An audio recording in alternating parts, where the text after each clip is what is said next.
Hi all, welcome to prajas media. ఈ ఇల్లు ఎవరిదంటారా? బండ్ల గణేష్ది. సరే, ఈ సెలబ్రేషన్స్ ఏంటంటారా? దివాళీ సెలబ్రేషన్స్.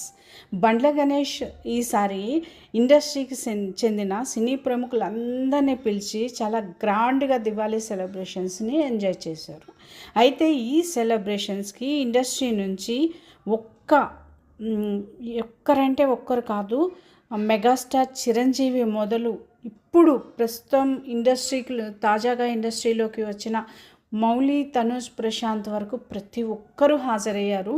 అయితే కొందరు మాత్రం తమ పనుల ఒత్తిడి వల్ల హాజరు కాలేదనుకుంటా. చూస్తూనే ఉన్నారు, విక్టరీ వెంకటేష్, ఆ తర్వాత ఇంకా ఎందరో సినీ ప్రముఖులు వచ్చారు.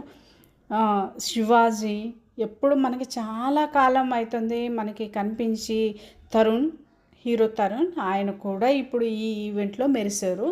ఇంకా ఇండస్ట్రీకి చెందిన చాలామంది ప్రముఖులంతా ఇక్కడికి వచ్చేసి, అశోక్ కుమార్ గారు, ఈయన కూడా చాలా కాలం అవుతుంది ప్రేక్షకులకు కనిపించి. ఆ తర్వాత సినీ ఇండస్ట్రీ నుంచే కాకుండా పొలిటికల్ నుంచి కూడా వచ్చారు. రఘురామకృష్ణంరాజు తదితరులు ఈ ఈవెంట్కి హాజరయ్యారు.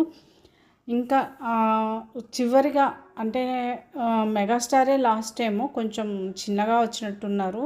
ఆయన వస్తుంటే ఆయన వెహికల్ వస్తున్న దగ్గర నుంచి వీడియో తీసి పెట్టారు. చాలా అద్భుతంగా అనిపించింది. ఎంతమంది ఈ సెలబ్రేషన్స్లో పాలు పంచుకున్నారు, ఎంత గ్రాండ్గా ఈ సెలబ్రేషన్స్ని ఆయన కండక్ట్ చేసిన తీరు చాలా అద్భుతంగా అనిపించింది. మొత్తానికి బండ్ల గణేష్ అయితే ఈసారి ఈ మధ్యకాలంలో రాక్ అని చెప్పాలి. ఇటీవల లిటిల్ హార్ట్స్ మూవీకి ఈవెంట్కి హాజరై కూడా ఆయన సెన్సేషన్ క్రియేట్ చేశారు. మెగాస్టార్ని చూడండి బండ్ల గణేష్ ఎలా తీసుకొస్తున్నాడు. అక్కడైతే లిటిల్ హార్ట్స్ ఈవెంట్లో అయితే బండ్ల గణేష్ మొత్తాన్ని సినీ ఇండస్ట్రీని కడిగి ఆరబెట్టారు. ఇక్కడ ఎవరిని నమ్మడానికి లేదని, అన్ని పొగడ్తలు అంతా జస్ట్ మనిషి ముందే అన్నట్టుగా చెప్పారు.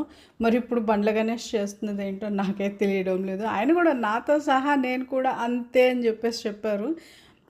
ఇట్లా చెప్పడానికి కూడా గట్స్ ఉండాలి ఒక రకంగా. సరే, ఈ ఈవెంట్ అయితే మీకు కూడా చూపించాలి అనిపించింది నాకు, అందుకే చూపిస్తున్నాను. ప్లీజ్ సబ్స్క్రైబ్ ప్రజాస్ మీడియా నా వెబ్సైట్ కూడా ఉంది, prajasmedia.com.